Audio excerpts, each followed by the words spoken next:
YouTube, it's your boy Trell here from Team APS, coming at you guys with a deck profile. As I'm pretty sure you guys saw in the title, it is another Shaddoll deck, and most of you guys are tired of seeing Shaddoll deck profiles because they are topping everywhere. But the reason why I feel like I should put my profile up is because I just got first place at the box tournament or at my locals this past Sunday, and I just want to show you guys my take on the deck and just show you guys that even though there's a lot of intricate ways to build a deck, I think simplicity is key, and that's actually helped me get the victory. There are some changes I am going to make to the deck, but overall, the deck was pretty, it was pretty clutch. It was very consistent, and it was powerful as hell. So, without further ado, let me get to you guys with the deck profile. All right, for the monster lineup, we got double Shaddoll Beast. All right, was running 3. This is actually my favorite Shaddoll because it gives me a free draw. But of course, you guys know in the Necros matchup, you never want to have too many cards in hand because, of course, there's always that Trish, the open Trish play that they're going to make. Plus, in a grind match, you don't want to draw too many of these because they're level 5 and you can't normal summon or set them, so it just kind of forces you into a bad hand. So 2 of them is good. This is my favorite one, but 2 is all you're going to need. Double Squamata. You guys know the standard build of Shaddolls, but double Squamata, I was running this as triple at one point as well because Squamata, even though Beast is my favorite, Squamata is the best one in my opinion because Squamata becomes any Shaddoll card that you want it to be. You guys know what Shaddolls do, so I don't have to really explain them too much, but this was at 3. It just became really cloggy for me, so I put it down to 2. Double Hedgehog because 1, you never see it. 3 is way too much. It's just too small, and you don't have to search as much as you need to as long as your deck is pretty consistent. So it's 2. Double Dragon. Most people run 1 these days because they know back row isn't really relevant, but since a lot of people know that back row isn't really relevant, they play more back row. So I like to have my main deck Double Dragon just because it gives me an extra surprise factor. Plus, it's 1900 beater. You just can't beat that. Triple Falco. Of course, most people know that you play Triple Falco because it helps you in the Necros game. The grind match is just too good because this Falco always sets up the next turn plays. But another reason why I play, the main reason why I play Triple Falco is just because it opens up so many synchro possibilities, and that's pretty much what got me a lot of the games is because I always had an extra Falco to make a synchro play, which you guys are going to see from my extra deck. So these cards were pretty much, these monsters were the MVP of the deck for me just because even if I had one set, I had a next turn play. If I had one in hand, I had a synchro play, and they were always live. That's it for the Shaddolls. And next, we got a Mathematician. You got to run him in 3. Sorry, I just love him in 3 because you want to see him. Mathematician is a Shaddoll. He's Mr. Miyagi, long beard, all of that. He just becomes, he's just like Squamata. He becomes any Shaddoll that you need at that time. Or he also drops off for Felice for you. So, and of course, if you kill him by battle, he gets a plus. And the 1500 attack is not too shabby. Like, I've gone in for Mathematician beats plenty of times. So, triple Mathematician. That's El Shaddoll Mathematician. 1 Felice, whatever you call it. I was gonna run 2, but that was a crazy thought. She's just really good because she has, she's a tuner. Goes for my level 7 play. She's also a spot removal for a monster, and she sends 3 monsters from the graveyard. So if you, 3 cards from the deck. So if you get Shaddolls in that mill, then you get more effects. And she's a 2000 ass. So my opponent ever like chain max to like my Mathematician. To her coming from Mathematician, I just leave her in defense. They still got to get over her defense. So she's really, really good. Just has a 1-up, plus she's a light target.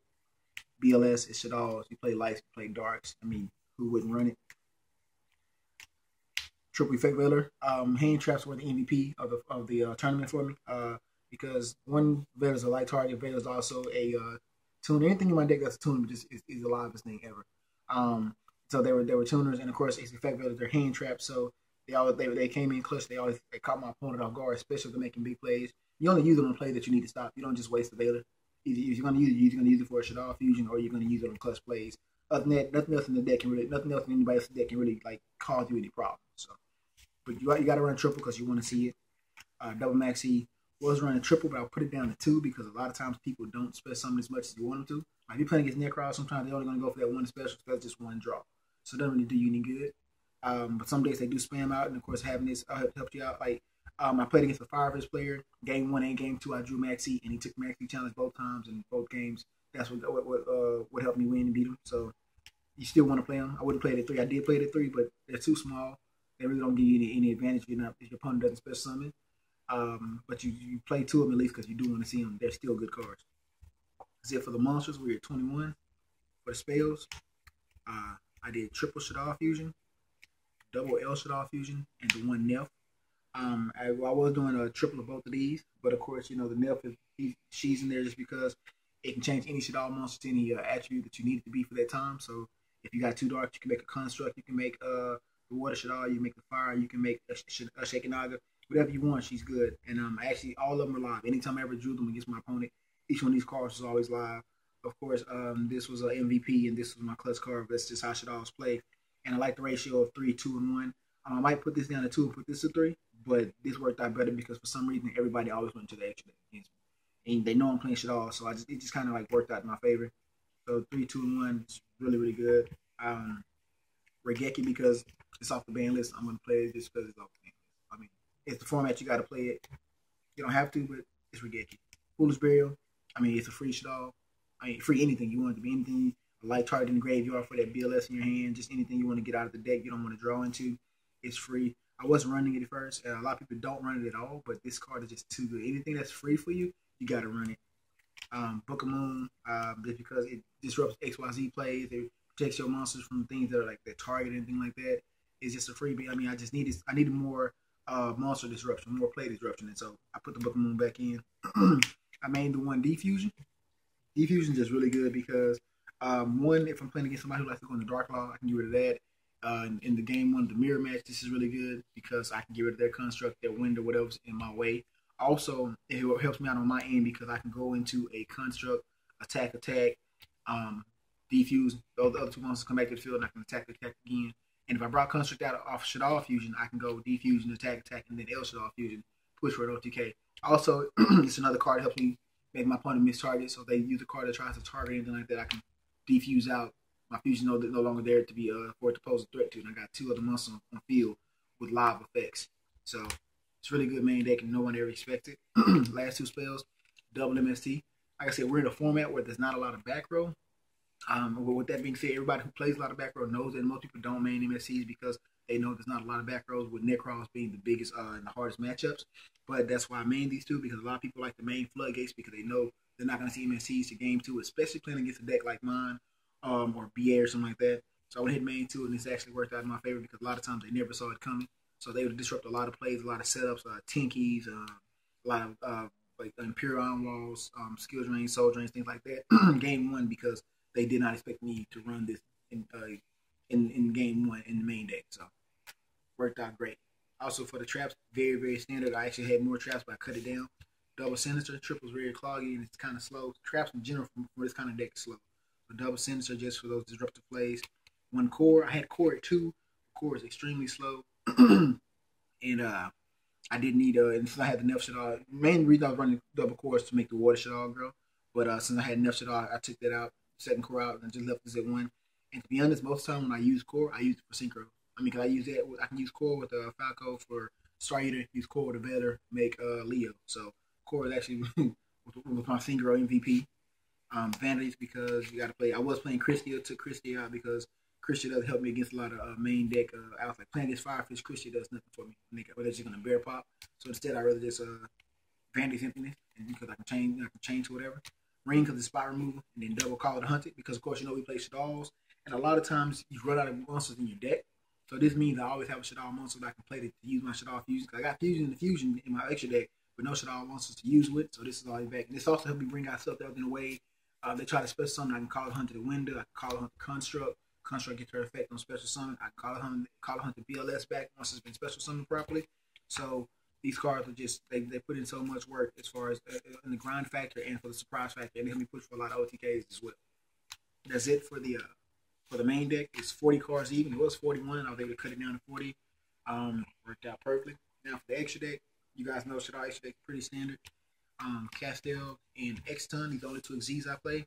I feel like in this format, if you have to make an X-Ton and actually have to make it, you're already behind an advantage. So X-Ton is pretty much your last ditch effort. It's kind of like Black Rose, except X-Ton's a little bit worse. You know what I mean? And so, but lucky for me, I never had to make either one at all throughout the whole day. So they're just in there because you can make it. Black Rose, MVP for a few matches. My Blackwing matchup, game 1 and game 2. My Black Rose is field first turn on both games, and he got me the game because I was able to come out for more advantage than he was. Like I almost took Black Rose out for the Moonlight, but I'm glad I kept this in. It's just too good not to have in first turn mathematician because especially if it's game 2, they slide in floodgates like Shadow and Prison, things like that. You mathematician Fleece and you Black Rose, you pretty much just go back from there and win the game. Yazi can't be targeted, also a dark target for the for a window that I need to make. Also, it's a free scrap dragon, and this card just puts in a lot of work. So, like, they have to use like a big out to get around it. Either they have to get bigger than them, or they have to like use the dark hole or something like that, that they don't want to have to use. So, you got to use it. These two are MVPs. This is your boy Leo and your boy Star Eater. Of course, I tell you, I use core a lot of times to make either one of these. One time I made Star Eater for actually Star Eater won the game in finals. I made Star Eater using a Winda, a Falco, and a Dragon. My opponent was playing Ritual Beast, and he walled up with the Pink Dolphin. I had nothing to get over because Construct can't kill it. So I just Star Eater it with Shekinaga, and I like chained into El Shaddol Fusion for game. These cards are good. Of course, you can't target them. 3100 is the problem, and then 3200 is unaffected in the battle step. Like, these cards are just MVPs. The Fusion, of course, your standards. Double Winda. Don't need triple because I played Call It Hunted. Double Sheki. She got a fat ass. We like our fat asses, and just can't get past it. Like, her stopping special effects is just MVP for any deck. I mean, it's just too good. Double Anayatalis. Never brought her out. Not one time. Never needed to. The one Necros player that was in the tournament, he got put out in top 8, so I didn't get a chance to play him. The Teller player decided to play Shaddoll at the last second, so didn't get to use this with this approach. She's only in there for Necros and for Tellers. But I never had to use her not once. There was no other reason to summer just because she was pretty, so I just didn't. Nobody even knew I had it until the end of the tournament. Like, I just purposely kept her a secret just because. Then of course Triple Construct because she's the Queen Bee. She's the biggest baddest bitch, and I think I went through every construct in every game. But she was just that good. It was several finals. In finals, I just went Winda beat against Ritual Beast because they couldn't get past Winda. But other than that, like I went construct all constructs in every game. And for the side deck, like I said, simplicity is key. So the idea of making a side deck is not to try to decide things that's going to beat your opponent, but it's to decide things to stop your opponent from beating you because you already have the matchup advantage anyway. So there's my third MST. Triple Fairy Wind. I don't like floodgate cards. I don't like face up cards. They disrupt macros. I don't like Cleave. I fucking hate because we automatically have an inherent bad matchup against Cleaves. That's another reason why I main deck 2 MSTs. I can pop scouts on game 1 and help me just get that much closer to winning. Also with that, the triple mistake. I don't like Cleaves. I don't like anybody searching. It's helped me against Ritual Beasts as well. Actually, I sided all this thing against Ritual Beasts, and they put in so much work. Like, I popped all their floodgates, their defisher, their macros, and I stopped the whole Cannonhawk loop search thing. So works out too good. I mean, I was maining the mistakes, but you don't need main deck mistakes as much as people think you do. People are planning on main deck mistakes, so they kind of change their deck around to it. So I just play it by, as a meta call, play it by ear. Triple Debunk for the mirror match and for people that like to side the random hands and for whatever hand traps to play. Like Blackwings player played Kalut. I played 2 Shaddoll matches. I played against Madolches that were manning the hands. So this card came in handy like really, really, really well. I love it to death. Triple Crow. Triple Crow because if you hit a monster in the grave before it gets a chance to activate, it never activates because it's no longer there. Also helps me really. He actually won me a game against the Firefish player because he went Spirit, targeted a monster. I crowed it. He had no play from that point on. So Crow's good. I might drop Crow down to 2. Didn't need to 3, but it worked out to 2. Another Defusion, of course, mirror match. And I already told you why I like Defusion. And then last but not least, Skill Drain because when it's all said and done, if we just pretty much have to worry about too many effects, we can just play Skill Drain and just play whoever has the biggest dick wins. And usually it's me because I got a construct and I can make a Leo and I can make a Star Eater. Alright, so you guys, that is the deck. Like I say, actually went. We had 4 rounds of Swiss and then we cut the top 8. And in Swiss I went 3-1. I lost to the Ritual Beast player in the 4th round. I still made the top 8 and I went undefeated from there. And actually had to play the Ritual Beast player in the finals again, where I was able to 2-0.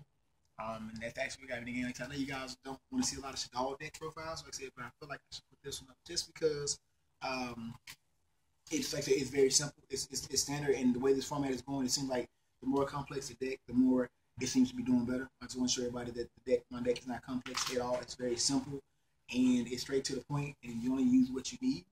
And also has a few surprise text in there that your opponent don't expect to see anyway.